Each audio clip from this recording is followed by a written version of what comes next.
itu merupakan pahala besar yang Allah akan berikan nanti sebagai balasannya. Alhamdulillah, rekan-rekan semua, ikhwan fillah wa akhwat fillah, para pemirsa channel Rumah Quran Muslim, sekali lagi saya ucapkan terima kasih atas perhatiannya untuk bisa menyaksikan perdana soft opening ini, channel kita ini untuk bisa bergabung, dan mudah-mudahan ini merupakan bagian dari kontribusi kita untuk terus berdakwah. Saya perkenalkan, hari ini kita akan ditemani untuk muzakarah kitab sih sebenarnya ya, muzakarah kitab, tapi saya perkenalkan dulu rekan yang ada di samping saya. Beliau adalah Al-Ustadz Ahmad Firman Shah MA ya.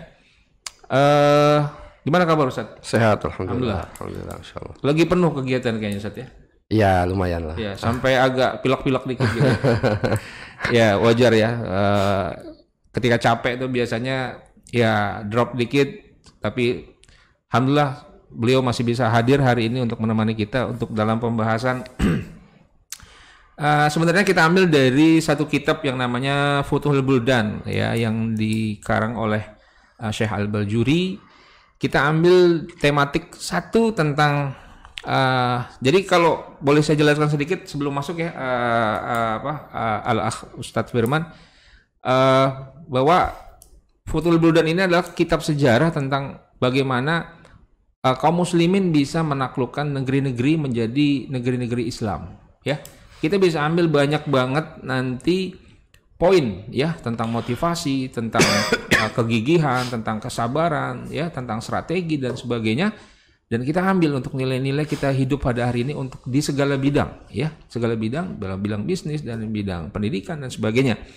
Untuk itu saya pada kesempatan awal ini minta Al-Akh Ustadz Firman untuk membahas tentang Fathu Makkah ya, atau penaklukan kota Mekah. Ini yang pertama dilakukan Rasulullah dan para sahabatnya setelah hijrah sekian tahun ya ke Madinah, akhirnya kembali lagi ke Mekah untuk melakukan Fathu Mekah atau penaklukan Mekah.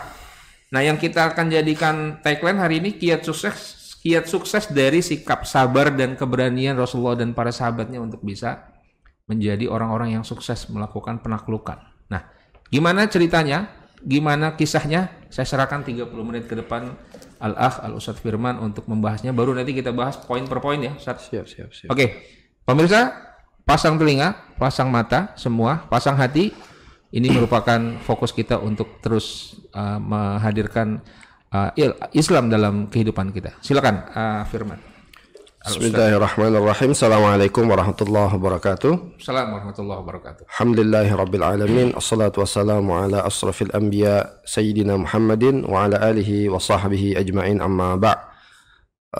Pemirsa sekalian di channel Rumah Quran Al-Muslim dan juga host kita Bang Abi Darda, mudah-mudahan semuanya kita pada hari ini dirahmati oleh Allah Subhanahu wa taala, diberikan keberkahan dalam kehidupan kita untuk selalu taat kepada Allah Subhanahu wa taala. Amin.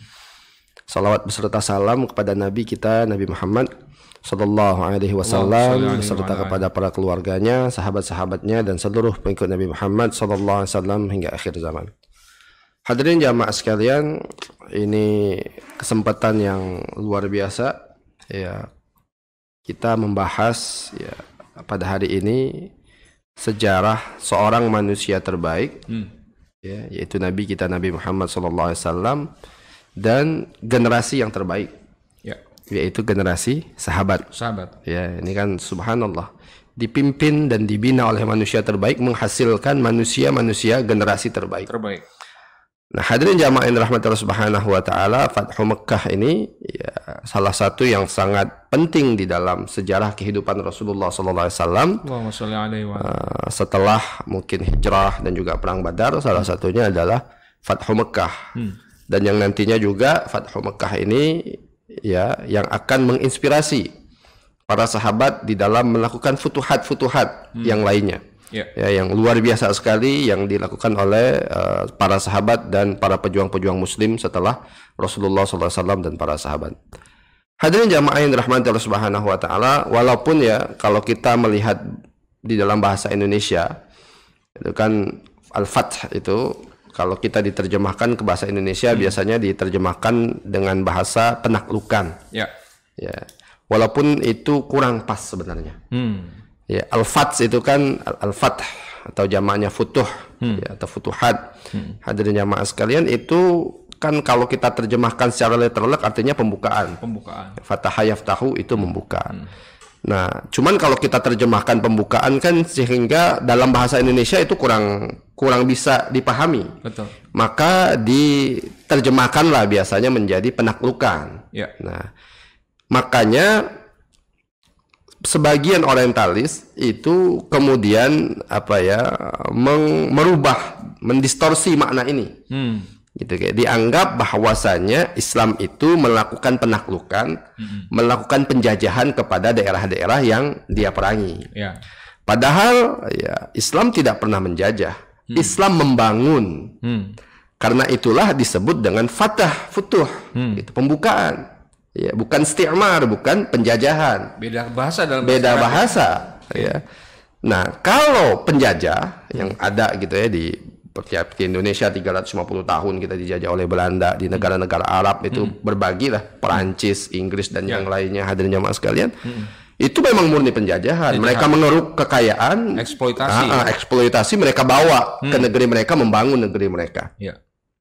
Tapi Islam tidak seperti itu. Mereka membangun negeri yang mereka masuki. Andalusia contoh. Andalusia itu 750 tahun dikuasain Islam. Ada salah seorang, saya lupa namanya, ada salah seorang pemikir Eropa ya. Pernah saya dengar ceramah salah seorang ustadz, dia mengatakan ya tidak pernah Spanyol atau Andalusia pada dahulu, Spanyol pada hari ini tidak akan pernah menjadi negara besar ya, dipegang oleh orang-orang Eropa. Sejarahnya nggak pernah sebesar sebagaimana Andalusia, karena kaum muslimin itu membangun. Ya.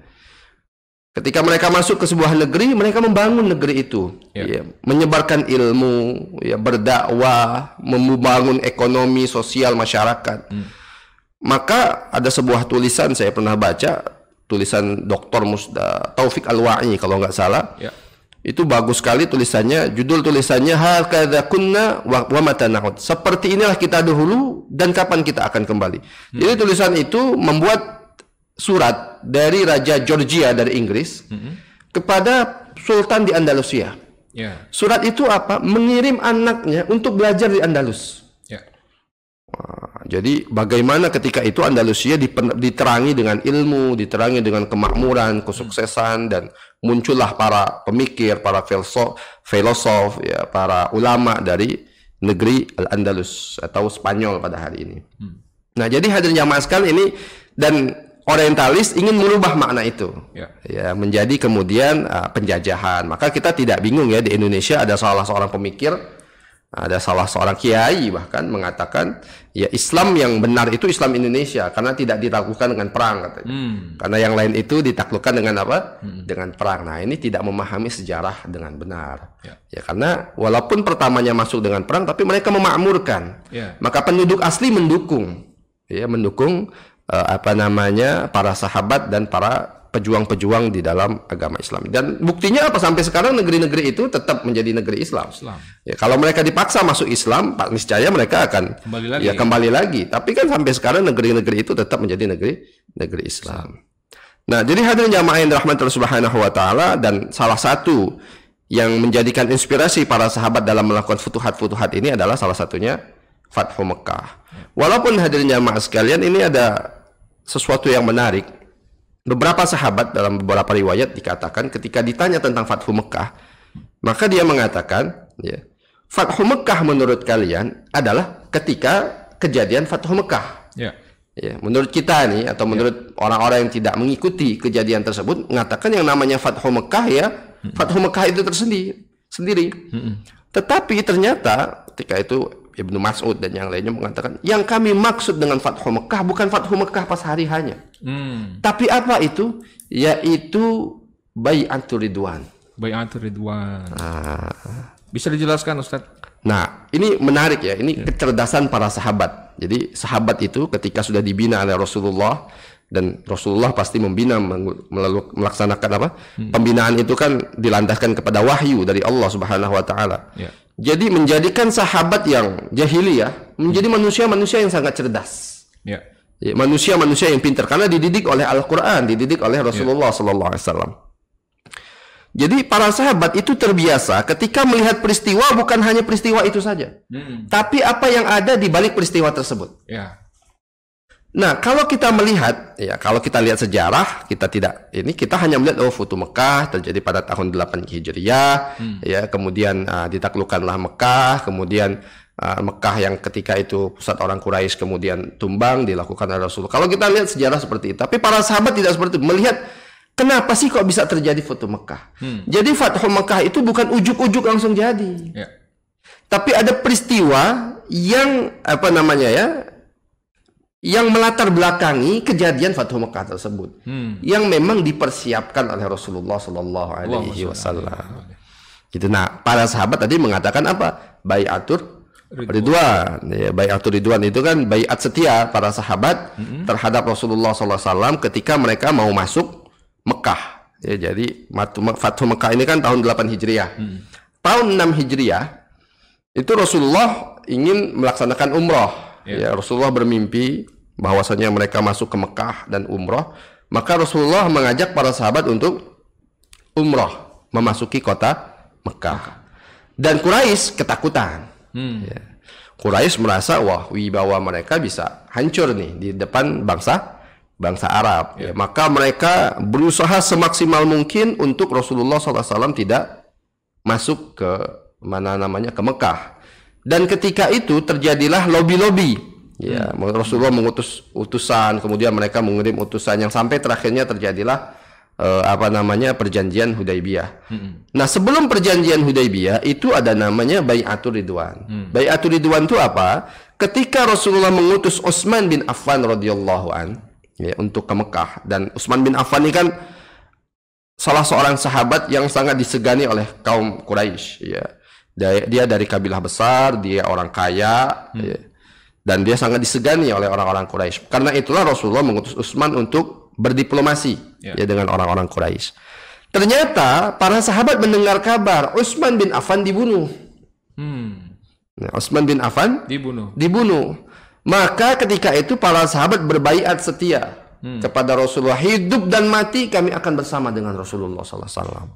Nah, kejadian Bai'atur Ridwan ini membuat geger orang-orang Quraisy.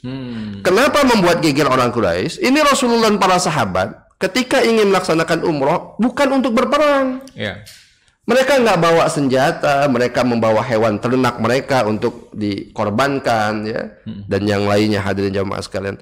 Tetapi siap hidup dan mati. Berarti kan kalau bahasa kita ini orang gila ini. Nggak bawa senjata, tidak bawa senjata, tapi siap mati. Yeah. Ya. Kalau kita sih, waduh, nggak. Maka orang Quraisy ketika itu gemetaran. Berhadapan dengan manusia-manusia yang kesini bukan untuk hidup, ya, tapi untuk mati. Senjata nggak punya, ya, nggak bawa apa-apa. Mereka bukan untuk berperang datang, tapi ketika dihalangin mereka siap mati. Maka disitulah kemudian orang-orang Quraisy ya meminta kepada Rasulullah untuk melaksanakan perjanjian damai, yang kemudian disebut dengan Sulhul Hudaybiyah, perjanjian damai Hudaybiyah. Nah, hadirin jamaah yang dirahmati Subhanahu wa taala, ini menarik juga perjanjian Hudaybiyah ini. Karena kenapa? Karena yang meminta perjanjian itu adalah Quraisy, bukan Rasulullah. Ya, yang meminta perjanjian pertama kali itu adalah Quraisy. Ya, padahal kan dulu mereka itu merendahkan Rasulullah. Ya, di perang Badar kan, kenapa mereka merasa yakin menang itu kan karena mereka merendahkan. Rasulullah hanya 300, mereka punya 1000. Mereka merendahkan Rasulullah sallallahu alaihi wasallam. Orang-orang Quraisy ini. Orang Uhud juga begitu dan yang lainnya. Ya, selama ini mereka anggap rendah Rasulullah. Maka ketika sekarang mereka mengajak perjanjian damai, artinya ya secara politik Rasulullah sudah menang. Makanya kan surat Al-Fatah itu, inna fatahna laka fatham mubina liyaghfira lakallahu ma taqaddama min dzambika wa ma ta'akhkhar, itu tidak turun ketika Fathu Mekah. Belum terjadi Fathu Mekah 2 tahun setelah itu. Ya. Tapi turun ketika Sulhul Hudaybiyah ini. Ya. Artinya Allah sudah mengatakan kalian itu akan menang. Sudah dijanjikan kemenangan. Sudah dijanjikan kemenangan itu. Ya. Salah satu pemantiknya adalah Sulhul Hudaybiyah. Nah, kenapa kok Sulhul Hudaybiyah ini menjadi pemantik? Karena kalau kita lihat ya, Masya Allah, walaupun dalam butir-butir perjanjian itu sangat merugikan Rasulullah dan para sahabat, sampai kemudian Umar itu kan marah. Umar datang kepada Rasulullah, ya Rasulullah, alasna alal haq. Ya Rasulullah, ya, bukankah kita ini di atas kebenaran? Ya, bala, kata Rasulullah, benar. Kenapa kita mau merendah sama orang-orang Quraisy, sama orang-orang kafir ini kalau kita benar? Ya, kata Rasulullah, innama ana abduhu wa rasuluh. Aku ini cuma seorang hambanya dan rasulnya. Fahuwa nasiri, maka Allah yang akan membantuku, kata Rasulullah SAW. Nggak puas Umar, datang lagi ke Abu Bakar. Ya, ternyata jawaban Abu Bakar persis sama jawaban Rasulullah. Innama huwa abduhu wa rasuluh fahuwa Allahu nasir, maka Allah lah yang akan menolongnya. Ya, padahal nggak pernah janjian nih Allah sama Abu Bakar, Rasulullah Abu Bakar nih, tapi janji jawabannya sama, kesamaan hati antara Rasulullah dan Abu Bakar. Sampai ya dalam butir perjanjian itu kan yang pertama itu ya nggak boleh berangkat umroh, ya, berangkat haji itu tidak boleh, ditunda. Ya, tahun depan lagi baru boleh. Ya. Dan orangnya dibatasin, nggak boleh banyak-banyak. Ya. Dan orangnya juga di sana selama di Mekah hanya boleh 3 hari, setelah itu harus pulang lagi. Ya. Kemudian ya, Rasulullah buat surat, ya, Ana Muhammadun, Ana Rasulullah Sallallahu Alaihi Wasallam, nggak boleh. Nggak boleh. Rasulullahnya harus dihapus, katanya. Ali sang penulis ketika itu nggak mau menghapus tulisan Rasulullah. Kata Rasulullah, mana tulisan Rasulullah? Aku yang hapus. Rasulullah sendiri menghapusnya. Masya Allah. Sangkit inginnya Rasulullah melaksanakan perjanjian tersebut. Ya. Ana Muhammad ibnu Abdillah, dihapus Rasulullah Sallallahu Muhammad Rasulullahnya dihapus. Ya. Kemudian ya hadirin jamaah sekalian, ada satu perjanjian yang sangat seolah-olah ini sangat merugikan Rasulullah dan para sahabat. Ya. Kaum Quraisy ketika itu mengatakan ya, bahwasanya kalau ada orang Mekah ya, kalau ada orang Madinah yang kemudian ingin kembali ke Mekah, murtad dari agama Islam, maka Muhammad tidak boleh menariknya kembali ke Madinah. Dipersilahkan. Tapi kalau ada orang Mekah ya, yang masuk Islam dan ingin hijrah ke Madinah, Nabi Muhammad SAW wajib mengembalikan kembali si orang ini kepada orang Mekah. Ya, ini kan sangat merugikan, ya, tidak adil. Mereka pikir orang Quraisy mereka sudah pintar, tapi ternyata kepintaran mereka dikalahkan oleh wahyu oleh Rasulullah SAW. Semuanya diterima oleh Rasulullah. Perjanjian damai selama 10 tahun, tidak terjadi peperangan antara Madinah dan Mekah selama 10 tahun. Kemudian ya, tidak kabilah-kabilah di sekitar Mekah dan Madinah dibebaskan untuk ikut siapa? Boleh ikut Mekah atau boleh ikut Madinah. Dan dilarang membantu kabilah yang berperang dengan mereka. Jadi kalau ada kabilah yang berperang dengan orang-orang, misalnya kabilah ini ikut kepada Madinah, orang kafir Quraisy, orang Quraisy nggak boleh bantu kabilah yang berperang dengan mereka. Ini perjanjian. Ya.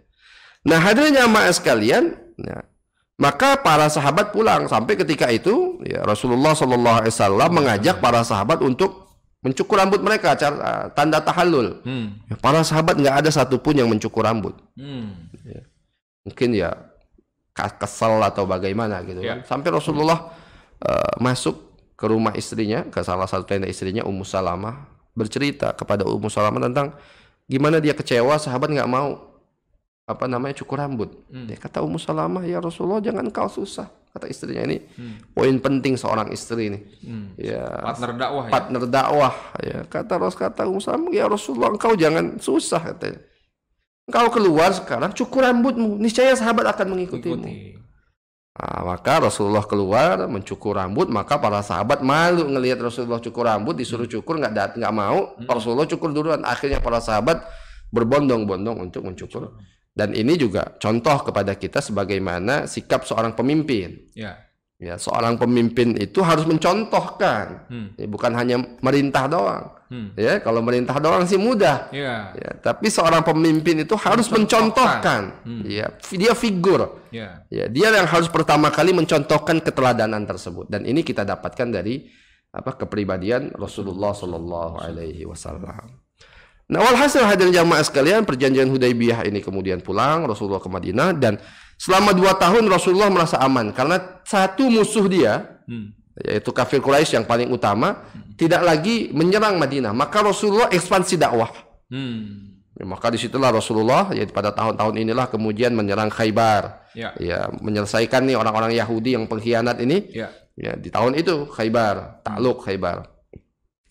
Kemudian Rasulullah mengirim surat kepada Kisra, kepada Romawi, Kaisar Rum, Heraklius, kemudian kepada Yaman dan yang lainnya.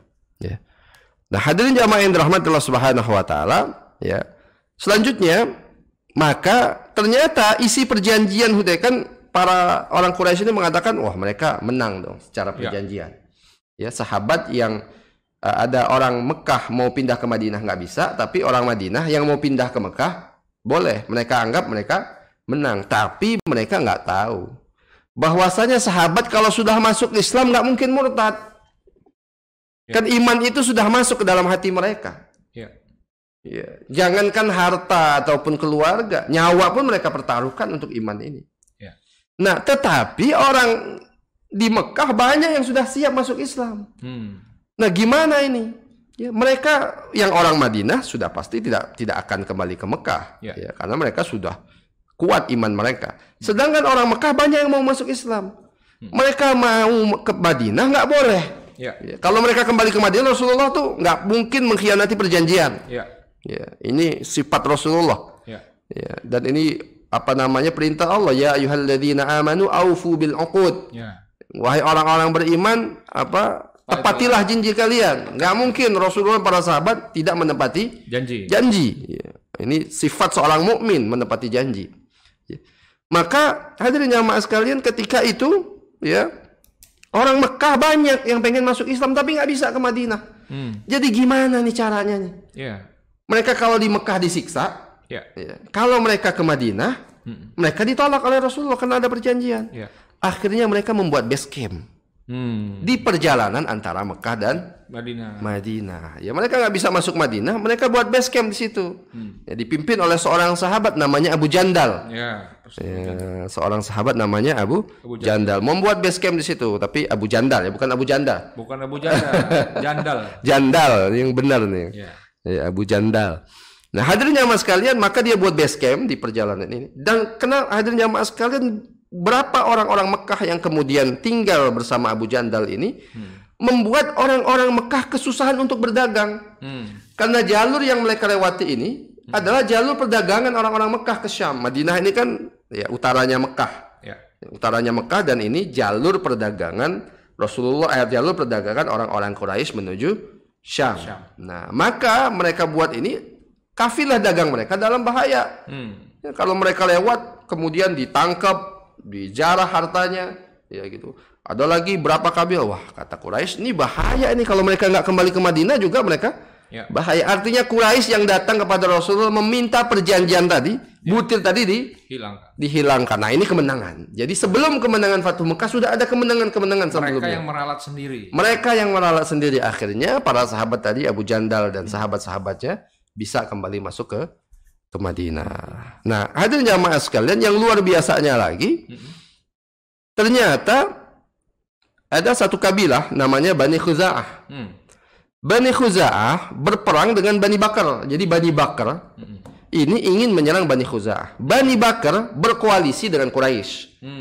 Sedangkan Bani Khuza'ah berkoalisi dengan Rasulullah di Madinah.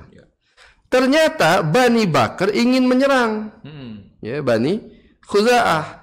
Dan orang Quraisy membantu Bani Bakar untuk menyerang Bani Khuza'ah. Secara sembunyi-sembunyi mereka menolong Bani Bakar, dan akhirnya ya Bani Khuza'ah ini muslim.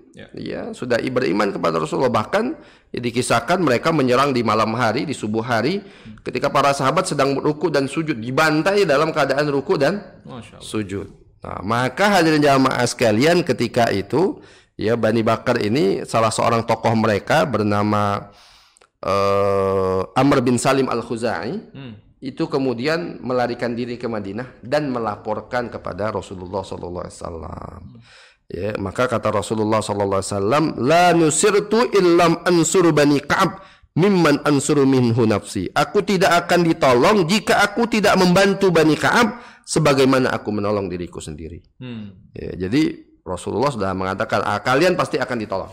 Ya, Bani Khuza'ah ini. Nah, disitulah kemudian penyebab terjadinya Fathu Makkah. Ya. Nah, hadirin jamaah yang dirahmati Subhanahu wa taala, kemudian orang Mekah tahu ya, Bani Khuza'ah ada yang selamat, kemudian melaporkan kepada Rasulullah. Mereka kemudian gelisah. Ya, gimana ini?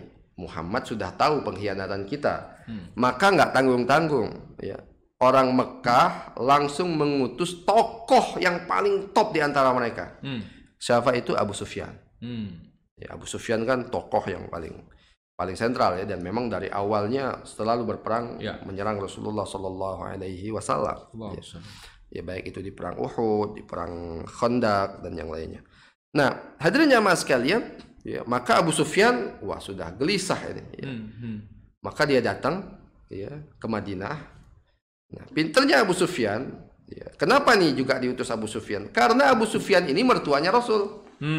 Ya, Abu Sufyan ini mertuanya sekaligus mertuanya Rasul, karena salah seorang anaknya putrinya Abu Sufyan ya dinikahi oleh Rasulullah SAW. Maka dia datang ya kepada putrinya. Dia tahu nih, putri saya nggak mungkin nolak saya.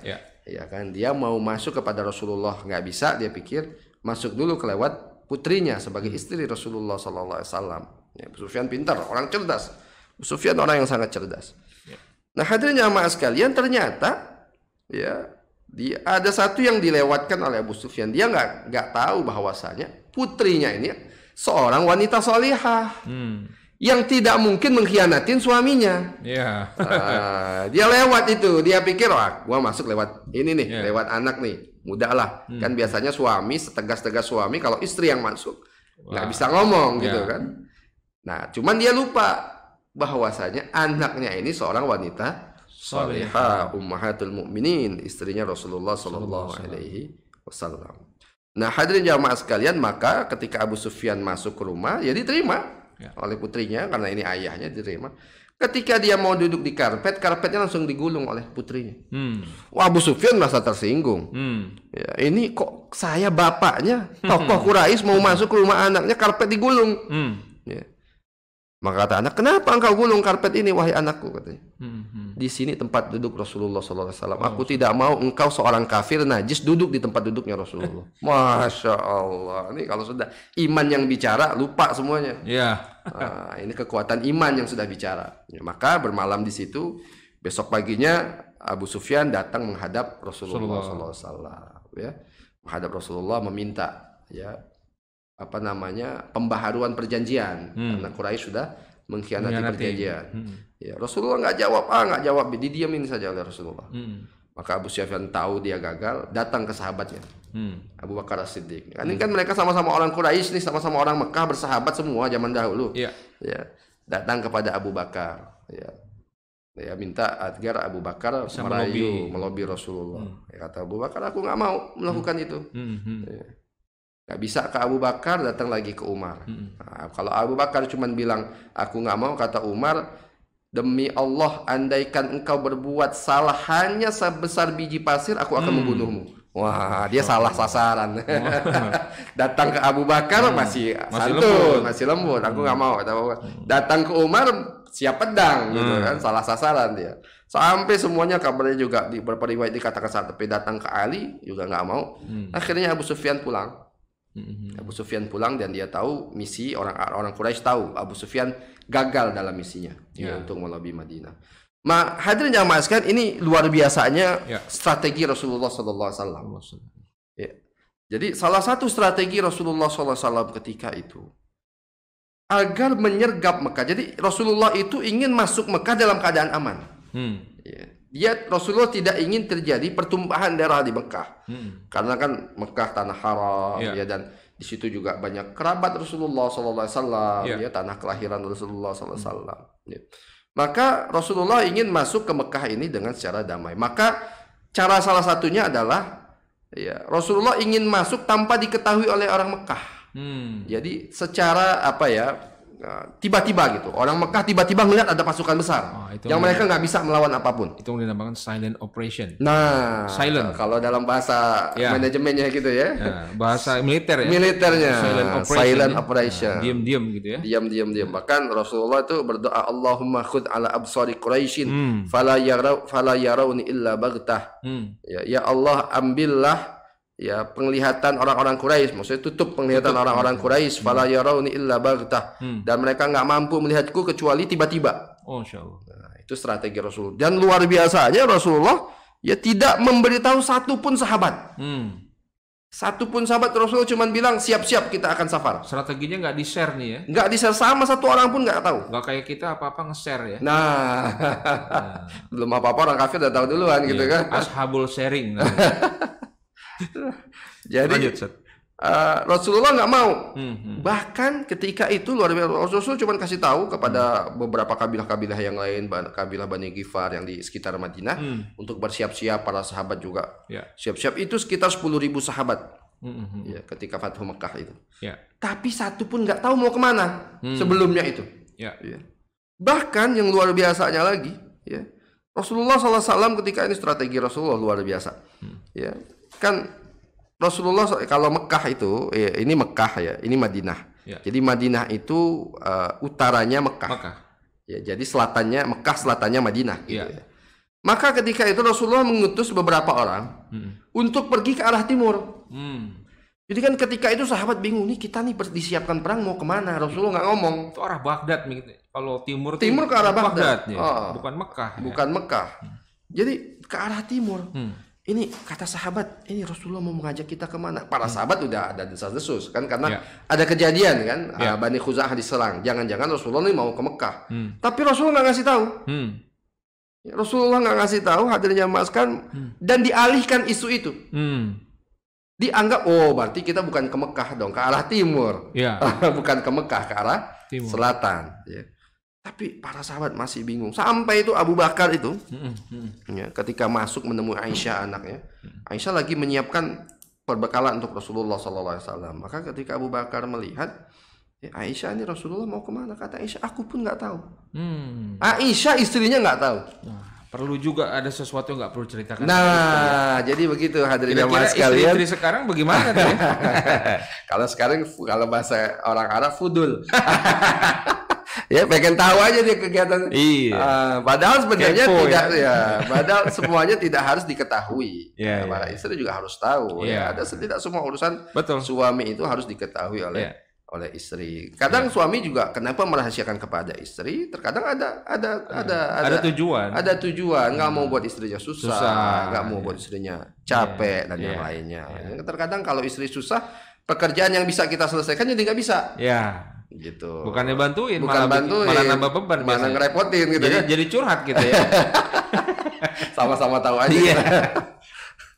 Jadi hadirin jamaah yang dirahmati Allah Subhanahu wa taala, walhasil para sahabat ketika sebelum berangkat baru dikasih tahu oleh Rasulullah kita akan berangkat ke Mekah.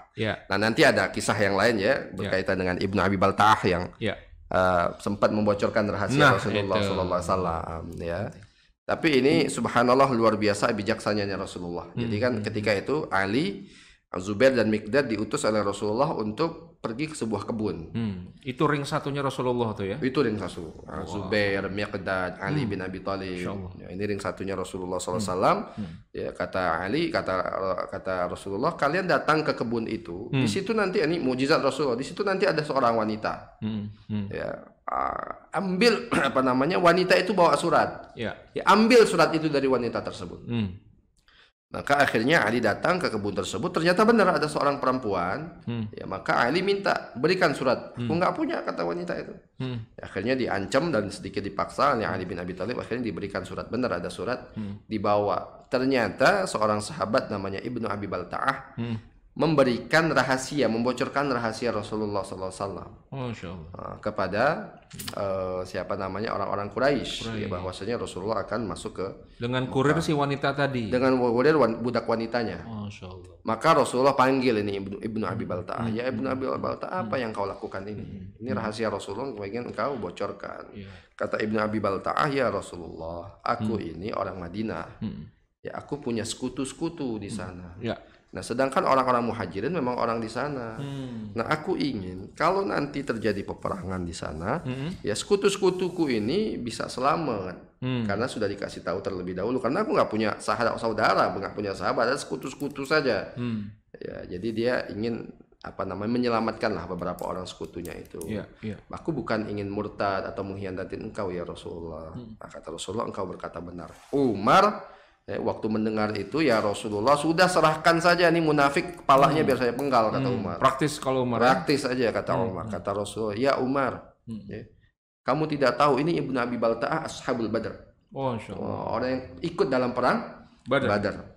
Nah, kata Rasulullah, apakah engkau lupa bahwasanya aku berkata, ya ashabul Badr, wahai orang-orang ikut dalam perang Badar, if'alu ma syi'tum, fa innallaha qad ghafara lakum. Ya, berbuatlah sesuka kalian, sesungguhnya Allah sudah mengampuni dosa kalian. Saking besarnya pahala pahala orang-orang yang ikut dalam perang Badar. Nah, jadi memang Ibnu Abi Balta'ah bukan seorang munafik, dia seorang sahabat yang memang ya kesalahan, ya sahabat manusia biasa yang tidak dibimbing oleh wahyu.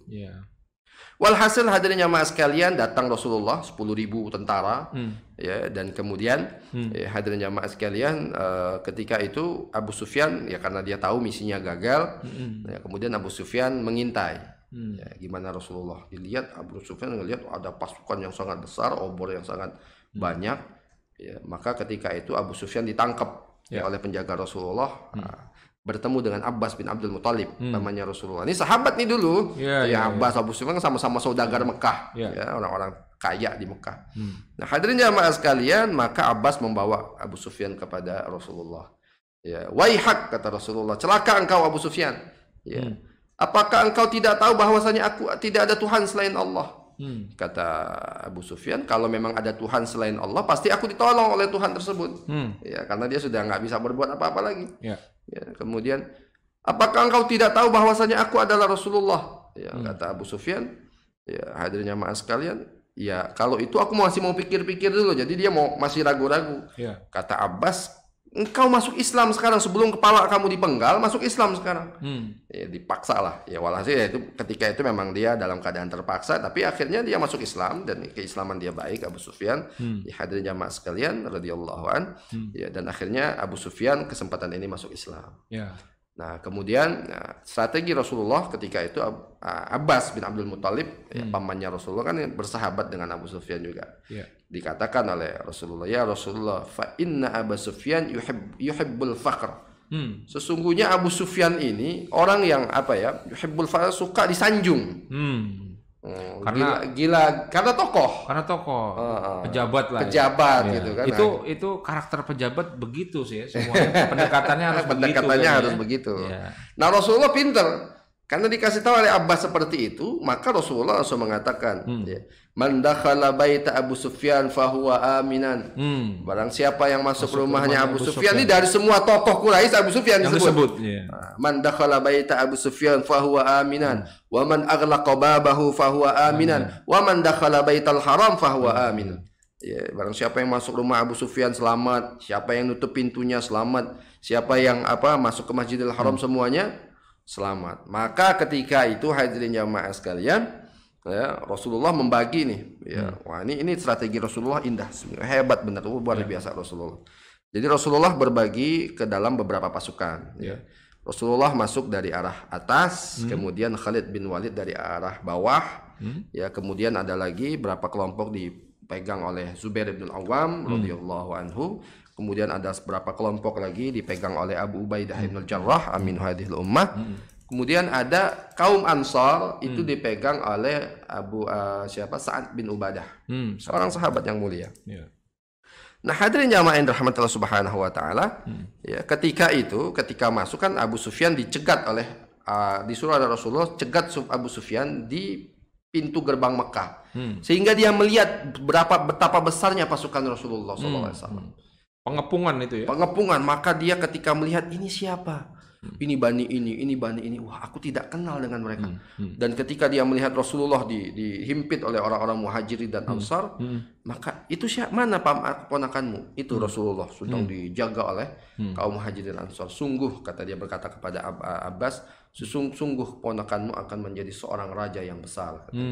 Kata Abbas, wahai Abu Sufyan, ini bukan kerajaan, ini adalah kenabian. Nah, jadi dia kan baru masuk Islam nih, nggak ngerti. Ya, kata Abbas, ini bukan hanya raja. Dianggapnya Islam itu hanya mencari kekuasaan, tapi ini adalah sebuah kenabian. Nah, ketika masuk, ya ngelihat banyak pasukan gitu. Siapa namanya yang sangat ini, Sa'ad bin Ubadah tadi, pemimpin Madinah, mungkin ya wallahu alam, mungkin iseng kali, ya, mengatakan kepada Abu Sufyan, hadza yaumul malhamah, ya, ini adalah hari pembalasan, ya, yaumut tustahallul Ka'bah, hari di mana Ka'bah dihalalkan untuk pertumpahan darah. Waduh, Abu Sufyan sudah gemeter begitu dikatakan seperti ini. Waduh, ini bakal selesai ini keluarga saya semuanya bakal malah tergoncang gitu kan Abu Sufyan kan. Maka dia datang kepada Rasulullah mengatakan perkataan Abu Ubadah, Sa'ad bin Ubadah, ya Rasulullah, Sa'ad Ubadah mengatakan seperti ini. Kata Rasulullah, la, enggak. Hadza yaumul marhamah. Ini adalah hari kasih sayang. Ya, hari di mana Ka'bah itu dibersihkan dari sifat-sifat kesyirikan. Jadi maka ketika itu Sa'ad bin Ubadah akhirnya dicopot dari Rasulullah. Ya, Sa'ad bin Ubadah tapi diganti oleh anaknya Qais. Ya, ini juga strategi Rasulullah karena Sa'ad bin Ubadah ini tokoh Madinah. Ya, kalau dia dicopot begitu aja diganti orang lain mungkin agak sakit hati dia, tapi diganti oleh anaknya, nah, nggak ada masalah.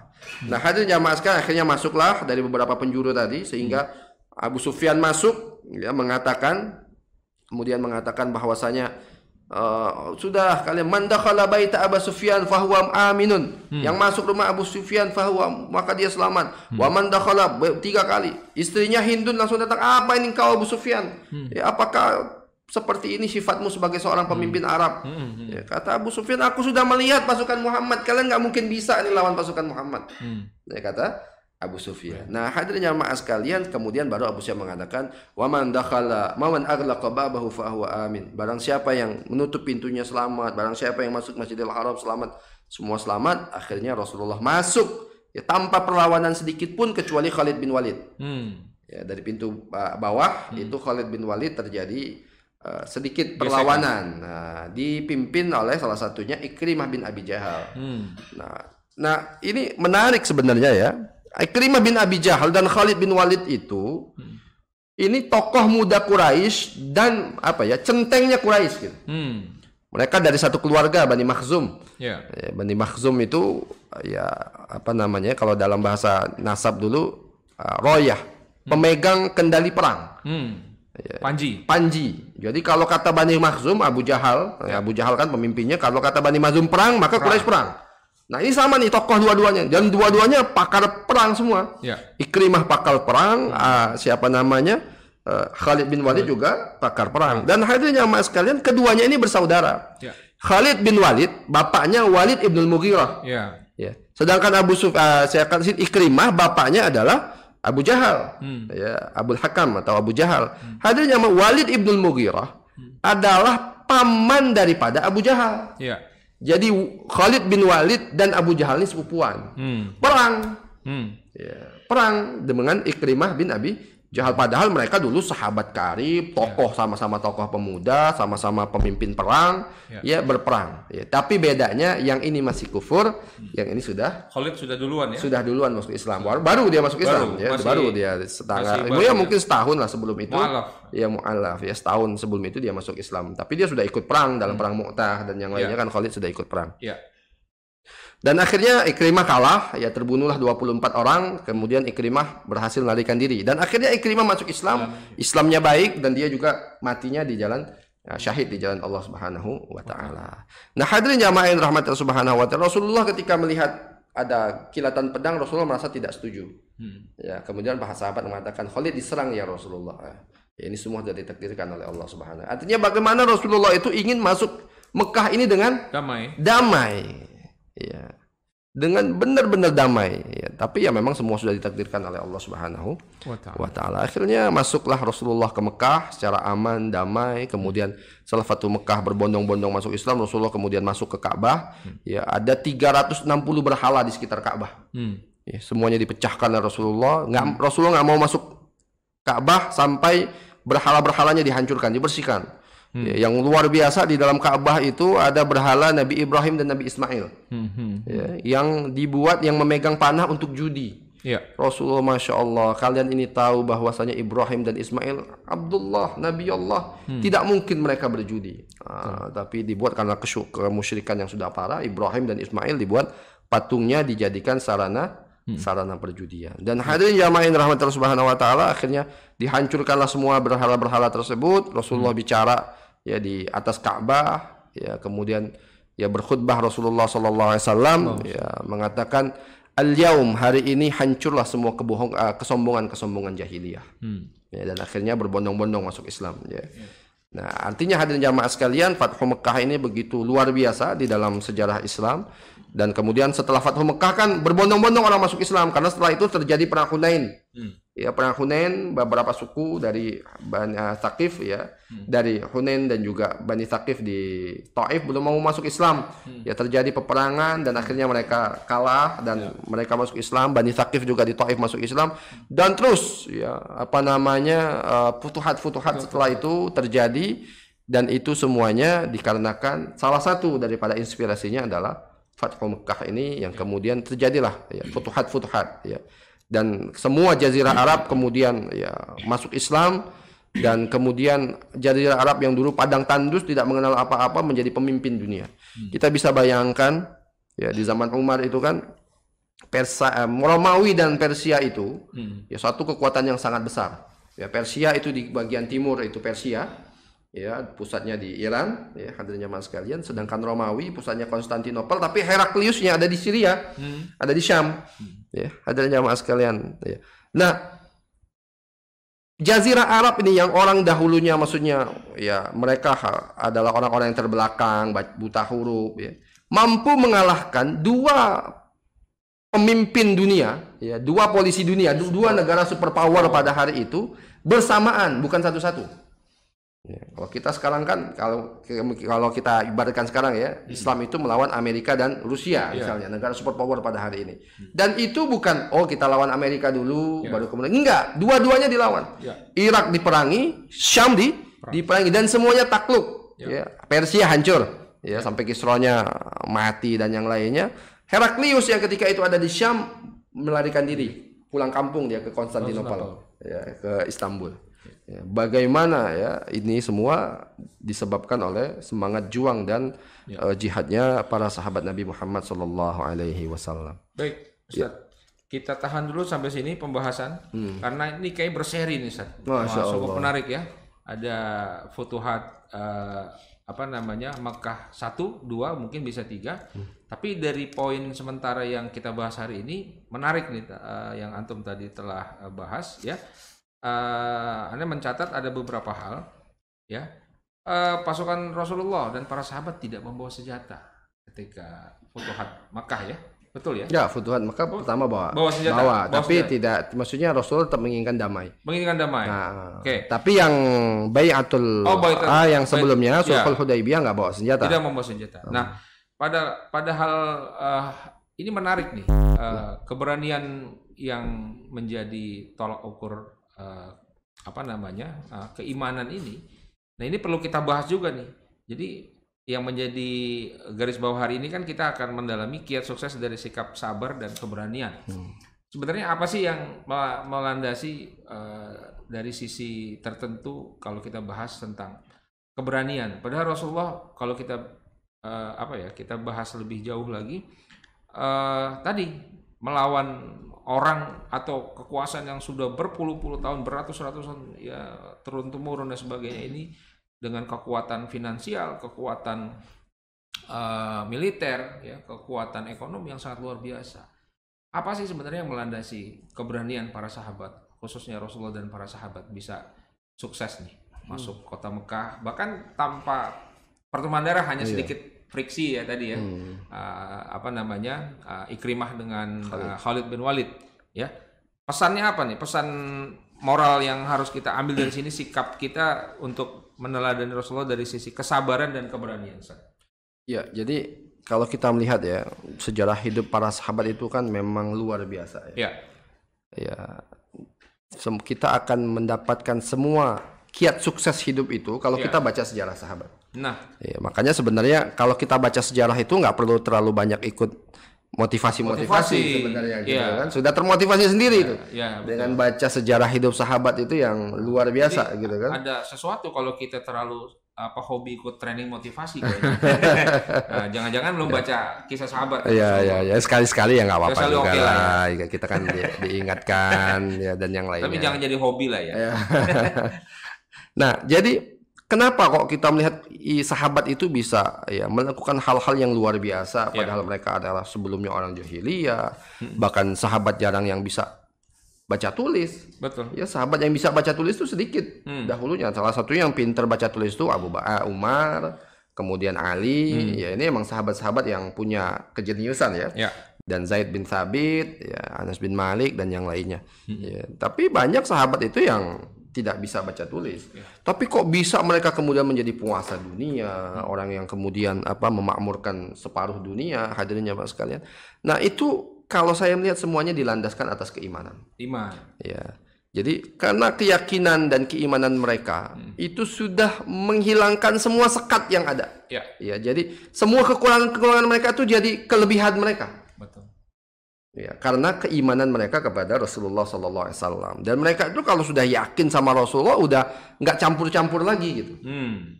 Ya, kalau kita ini kan yakin, cuman ya ntar dulu deh. Gitu, kan? Kalau sahabat tuh enggak. Ya. Kalau sudah yakin tuh total, gitu kan.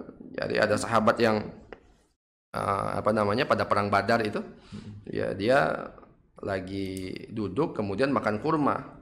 Ya, Rasulullah mengatakan wah gitu kan. Rasulullah SAW mengatakan sesungguhnya aku mencium bau surga di depan sana ketika terjadi peperangan. Ya. Para sahabat ini mengatakan wah. Rasul menjawab, kenapa engkau bilang wah?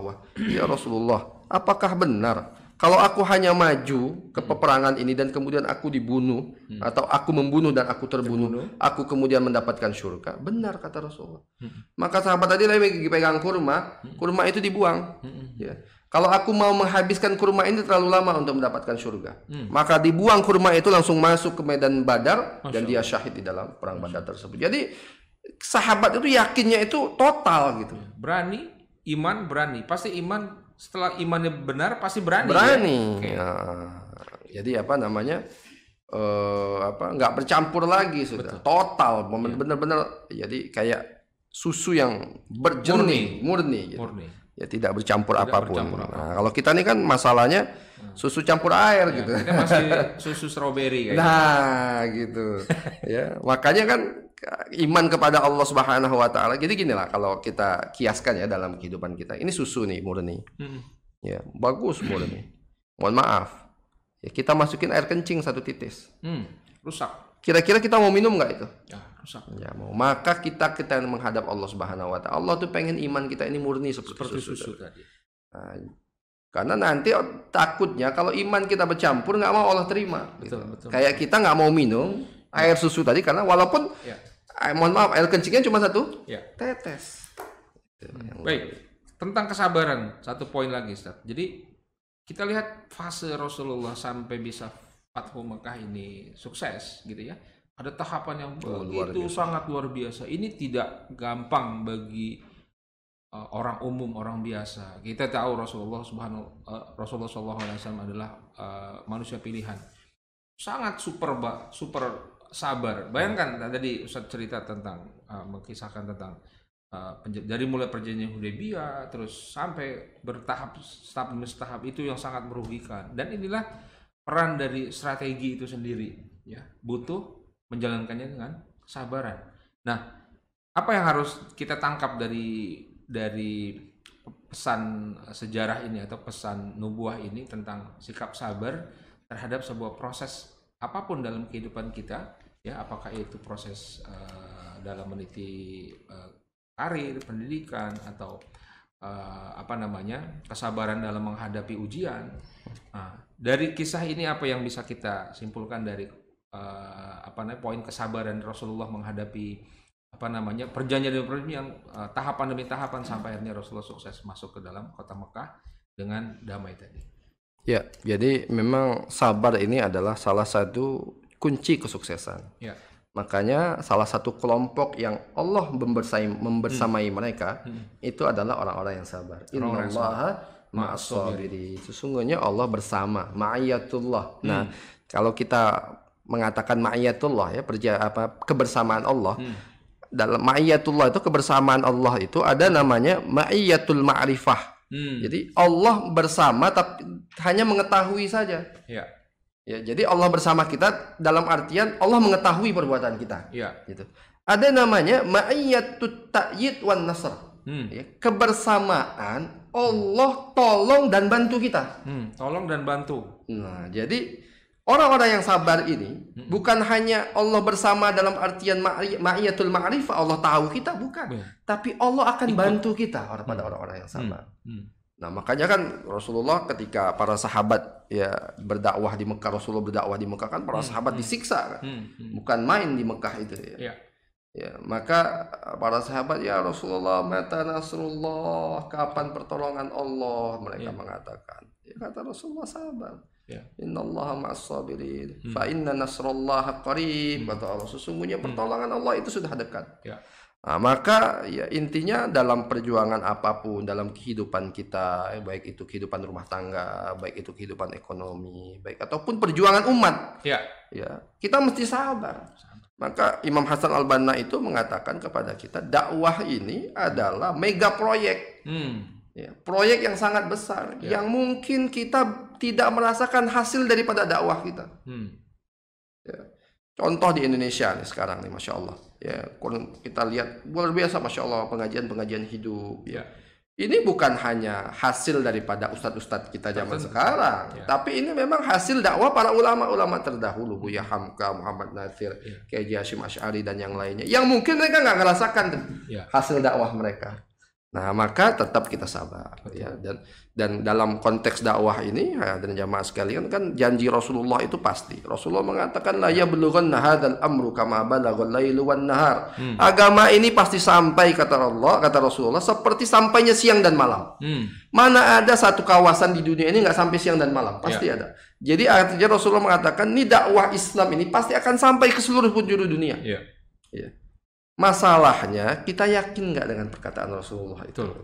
Yang kedua, kita mau jadi penonton atau pemain? Nah, itu penting. Nah, garis bawahnya tuh. Kita mau jadi penonton atau pemain? Kalau kita jadi penonton, kayak kita penonton bola. Nah, sorak-sorak doang, komentar. Nggak kemana-mana. Kalah juga enggak, menang juga enggak. Komentar aja, wah dia seharusnya ditendang tuh, cuman komentar doang. Padahal disuruh main bola belum tentu bisa. Nah, gitu kan? Maka pejuang dakwah juga seperti itu, jangan jadi komentar. Jangan jadi hanya menjadi ya hiruk pikuk aja. Tapi jadilah pemain. Karena kalau pemain bola nanti kalau dia menang, yang dapat pialanya pemain. Yang dapat pahalanya adalah pemain di dalam dakwah ini. Maka marilah ya sabar, insya Allah Allah Subhanahu Wa Taala akan dalam setiap kehidupan kita dalam apapun itu. Ya, baik. Sepertinya waktu yang sangat luar biasa cepat dan menarik banget saat jadinya waktu cepat banget nih Ustaz ya. Jadi memang nggak cukup ya Fathu Makkah ini kita bahas dalam satu sesi, kayaknya kita lanjut nanti dengan penekanan ke arah kontekstual tertentu ya. Hari ini kita baru bahas tentang keberanian dan kesabarannya para Rasulullah dan para sahabatnya. Dan tadi poinnya udah kita dapat, jadi susu murni ya. Susu murni itu iman yang murni, itu seperti susu murni tadi. Disitulah keberanian dan disitulah kiat sukses Rasulullah dan para sahabat bisa sukses masuk ke kota Mekah dengan damai. Dan yang kedua adalah kesabaran ya. Dengan kesabaran tadi, dengan tahapan-tahapan yang sangat luar biasa, karena Rasulullah tidak pernah mentarget seperti kita mentarget tertentu yang hari ini sering kita lakukan, tetapi kembali kepada apa yang menjadi perintah Allah, perintah Rasulullah, mereka laksanakan. Sami'na wa ta'ana. Dan itu yang menjadi catatan kita. Mari kita ambil poinnya hari ini adalah keberanian ya, lalu kesabaran. Karena Kopassus sendiri itu ya komando terhebat di negeri ini itu dari sekian, kalau nggak salah ada 5 poin utama jargonnya Kopassus adalah berani nomor 1 dulu Ustaz. Berani dan benar. Berani baru benar nomor 2. Wah, berani dulu. Bukan benar dulu gitu ya. Kalau benar dulu nanti nyari-nyari, ini benar nggak, ini benar nggak. Nah, baru akhirnya nggak berani nomor 2-nya. Jadi dia masuk ke dalam konteks yang satunya adalah berani, benar, dan selanjutnya tuh. Nah, kita bisa ambil jadi keberanian, tapi bukan keberanian yang tidak ada landasan, pastinya. Sporadis gitu ya. Sporadis ya. Itu beraninya apa tuh? Beraninya apa? Maaf, misalnya babi hutan misalnya gitu ya. Itu kan nyeruduk baik itu ya. Nah, nyeruduk aja tuh. Wah, itu nggak begitu. Tapi dengan landasan tadi syariat, dengan landasan petunjuk Allah dan Rasulnya. Al-Quran dan Sunnah. Ketika kita sudah yakin, maka majulah. Apapun. Ya ini kontekstual ke arah kehidupan, dakwah maupun kehidupan kita bermuamalah dan sebagainya. Dan yang terakhir tadi, pada konteks kesabaran, Ustadz tadi sudah menekankan bahwa kesabaran itu, ya tadi, apakah kita mau mengambil kesabaran yang hanya kepada Allah, kita bersama Allah, ya, atau kesabaran kita bersama Allah dan Allah bantu. Nah, jadi kita mau yang kedua tadi itu, sabar bersama Allah dan Allah bantu. Syaratnya kembali lagi pada iman, ya. Iman yang murni. Baik Ustaz, ada pesan terakhir untuk kita simpulkan hari ini sebelum kita tutup sementara untuk kita nanti lanjut ke sesi berikutnya, masih ke Fathu Mekah seri 2 kayaknya. Silakan Ustaz. Taib, jadi ya membahas apa namanya sejarah perjalanan Rasulullah SAW ini sesuatu yang sangat menarik. Ya. Ya, karena itu tadi kita membahas manusia terbaik dan generasi terbaik. Ya. Jadi untuk apa sih kita ini? Jadi biar kita bisa contoh. Betul. Gitu. Ya, kita membahas sejarah ini biar bisa kita contoh sehingga kita nggak ketinggalan dengan gerbong kereta panjang Rasulullah SAW dan para sahabat serta para ulama-ulama setelah itu. Nah, jadi ya, hadirin jamaah yang dirahmati Allah Subhanahu wa taala, ya mudah-mudahan kita dengan sering mengkaji sirah Rasulullah, mengkaji kehidupan Rasulullah, meningkatkan keimanan kita. Betul. Karena dengan iman inilah Allah Subhanahu wa taala akan muliakan kita. Amin. Ya, kalau tidak ada iman, ya sehebat apapun kita, sebesar apapun kita, ya kita akan hancur. Ya, kita sudah banyak belajar dari sejarah Islam bagaimana Baghdad itu hancur, bagaimana Andalusia itu hancur. Ya, karena kaum muslimin ketika itu sudah ternina-bobokkan dengan kehidupan kemewahan dunia, dengan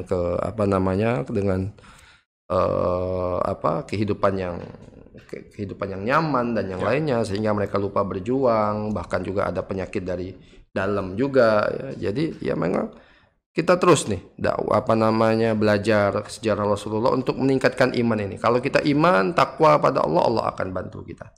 Tapi kalau kita jauh dari Allah, maksiat kepada Allah, Allah tidak mau bantu kita. Ya.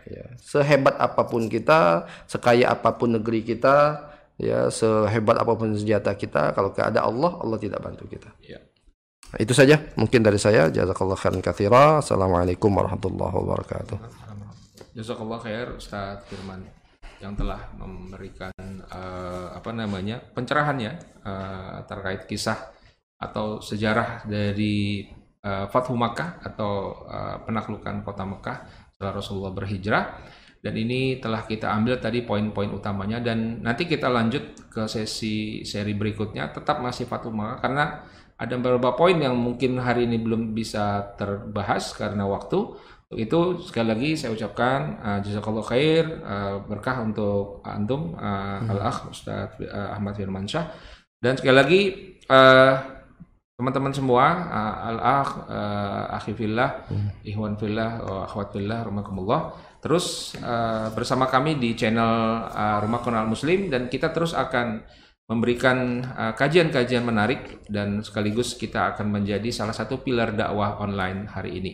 Saya ucapkan sebelumnya mohon maaf kalau ada hal atau kata-kata kami yang salah. Terima kasih atas perhatiannya. Wabillahi taufiq wal hidayah. Wassalamualaikum warahmatullahi wabarakatuh. Waalaikumsalam warahmatullahi wabarakatuh. Kita tutup dengan doa kafaratul majlis. Subhanakallahumma wa bihamdika asyhadu an la ilaha illa anta astaghfiruka wa atubu ilaik. Alhamdulillah rabbil alamin.